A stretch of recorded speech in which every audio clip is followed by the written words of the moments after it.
D ಗ್ಯಾಂಗ್ನ ಒಟ್ಟು 7 ಮಂದಿ ಆರೋಪಿಗಳಿಗೆ ಇವತ್ತು ಜಾಮೀನು ಮಂಜೂರಾಗಿದೆ ಹೈಕೋರ್ಟ್. ಇನ್ನು ಪೆಂಡಿಂಗ್ ಇರೋದು ಒಟ್ಟು 5 ಮಂದಿ ಆರೋಪಿಗಳು. ವಿನಯ್ ಸೇರಿ ಒಟ್ಟು 5 ಮಂದಿ ಆರೋಪಿಗಳು ಇನ್ನು ಬೇಲ್ ಪಡ್ಕೊಂಡಿಲ್ಲ ಅಥವಾ ಬೇಲ್ ಸಿಕ್ಕಿಲ್ಲ. A3 Pavan, A10 Vinay, Dhanraj, A4 Raghavendra ಮತ್ತು ನಂದೀಶ್ ಇವರು ಇನ್ನೂ ಕೂಡ ತಮ್ಮ ಬೇಲ್ ಅಪ್ಲಿಕೇಶನ್ ಅನ್ನು ಮೂವ್ ಮಾಡಿಲ್ಲ. ಸೊ ಈಗ ಈ ಪ್ರಮುಖ ಆರೋಪಿಗಳಿಗೆ 7 ಮಂದಿಗೆ ಬೇಲ್ ಸಿಕ್ಕಿರೋದರಿಂದ ಇವರಿಗೂ ಕೂಡ ಬೇಲ್ ಸಿಗುವಂತ ಸಾಧ್ಯತೆ ಹೆಚ್ಚಾಗ್ತಾ ಇದೆ.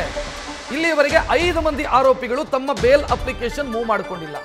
ಆ 5 ಮಂದಿ ಆರೋಪಿಗಳ ಪೈಕಿ ಒಬ್ಬ ಪವನ್, ಇನ್ನೊಬ್ಬ ವಿನಯ್, ಇನ್ನೊಬ್ಬ ಧನ್ರಾಜು, ರಾಘವೇಂದ್ರ.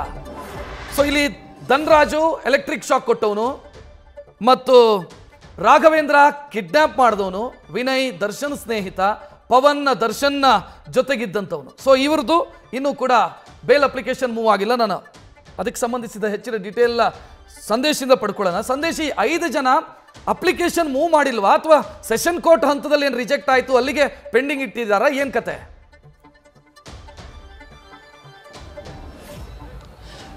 ರಕ್ಷತ್, ಯಾವಾಗ ಸೆಷನ್ಸ್ ಕೋರ್ಟ್ನಲ್ಲಿ ಈ ಆರೋಪಿಗಳ ಜಾಮೀನು ಅರ್ಜಿ ವಜಾ ಆಯಿತು, ಅದಾದ ನಂತರ ಕಾಯ್ದಿರಿಸಿದ್ರು. ಅಂದರೆ ಏನಾಗುತ್ತೆ ಬೇರೆ ಆರೋಪಿಗಳಿಗೆ ಅನ್ನೋದನ್ನು ನೋಡಿ ಅದಾದ ನಂತರ ಜಾಮೀನು ಅರ್ಜಿಯನ್ನು ಸಲ್ಲಿಸೋದಕ್ಕೆ ಈಗಾಗಲೇ ತಯಾರಿಯನ್ನು ಮಾಡ್ಕೊಂಡಿದ್ರು. ಅಂದರೆ ಈ ಹಿಂದೆ ಜಾಮೀನು ಅರ್ಜಿಯನ್ನು ಲೋಯರ್ ಕೋರ್ಟ್ನಲ್ಲಿ ಈಗಾಗಲೇ ಅರ್ಜಿಯನ್ನು ಸಲ್ಲಿಸ್ತಾರೆ. ಯಾವಾಗ ಅಲ್ಲಿ ರಿಜೆಕ್ಟ್ ಆಗುತ್ತೋ ಅದಾದ ಬಳಿಕ ಬೇರೆ ಆರೋಪಿಗಳ ಅರ್ಜಿ ಹಾಕಿದ್ರಿಂದ ಅವರ ಆಧಾರದ ಮೇಲೆ ಅಂದರೆ ಅವರಿಗೆ ಮುಂದಿನ ಹಂತದಲ್ಲಿ ಏನಾದರೂ ಜಾಮೀನು ಸಿಕ್ಕರೆ, ಯಾಕಂದರೆ ಇಲ್ಲಿ ಪ್ರಮುಖವಾಗಿ ಕಂಪ್ಲೀಟ್ ಆಗಿ ದರ್ಶನ್ ಅವರ ಮೇಲೆ ಡಿಪೆಂಡ್ ಆಗಿರ್ತಾರೆ. ಅಂದರೆ ಫೈನಾನ್ಷಿಯಲಿ ಆಗಿರ್ಬೋದು ಅಥವಾ ಬೇರೆ ರೀತಿಯಲ್ಲಾಗಿರ್ಬೋದು, ದರ್ಶನ್ ಅವರ ಮೇಲೆ ಡಿಪೆಂಡ್ ಆಗಿರೋದ್ರಿಂದ ಅವರ ಒಂದು ಜಾಮೀನು ಅರ್ಜಿ ಏನಾಗುತ್ತೆ ಅನ್ನೋದ್ರ ಮೇಲೆ ನಾವು ಅರ್ಜಿಯನ್ನು ಸಲ್ಲಿಸೋಣ ಅಂಥೇಳಿ ಸುಮ್ಮನಾಗಿದ್ರು. ಆದರೆ ಈಗ ಜಾಮೀನು ಸಿಕ್ಕಿರೋದ್ರಿಂದ ಅಂದರೆ 12 ಆರೋಪಿಗಳು, ದರ್ಶನ್, ಪವಿತ್ರ ಗೌಡ ಸೇರಿದಂತೆ 12 ಜನರಿಗೂ ಕೂಡ ಈಗಾಗಲೇ ಬೇಲ್ ಮಂಜೂರಾಗಿರೋದ್ರಿಂದ ಅಥವಾ ಜಾಮೀನು ಮಂಜೂರಾಗಿರೋದ್ರಿಂದ ಮುಂದಿನ ಹಂತದಲ್ಲಿ ಅವರು ಕೂಡ ಜಾಮೀನು ಅರ್ಜಿಯನ್ನು ಸಲ್ಲಿಸ್ತಾರೆ. ಅದು ಬೇರೆ ಆರೋಪಿಗಳಿಗೆ ಅಂದರೆ ಮೊದಲನೇ ಆರೋಪಿ, 2ನೇ ಆರೋಪಿ ಜೊತೆಗೆ ಬೇರೆ ಆರೋಪಿಗಳಿಗೆ ಜಾಮೀನು ಸಿಕ್ಕಿರೋದ್ರಿಂದ ನಮಗೂ ಕೂಡ ಜಾಮೀನನ್ನು ಮಂಜೂರು ಮಾಡಬೇಕು ಅಂತ ಅಲ್ಲಿ ಮನವಿಯನ್ನು ಸಲ್ಲಿಸುವಂತ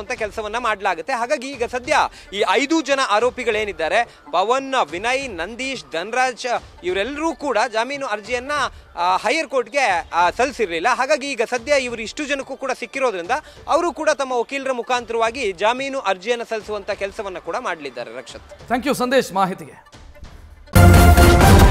ನ್ಯೂಸ್ ಫಸ್ಟ್ ನಿರ್ಭೀತಿಯಿಂದ ನಿಮ್ಮ ಪರವಾಗಿ.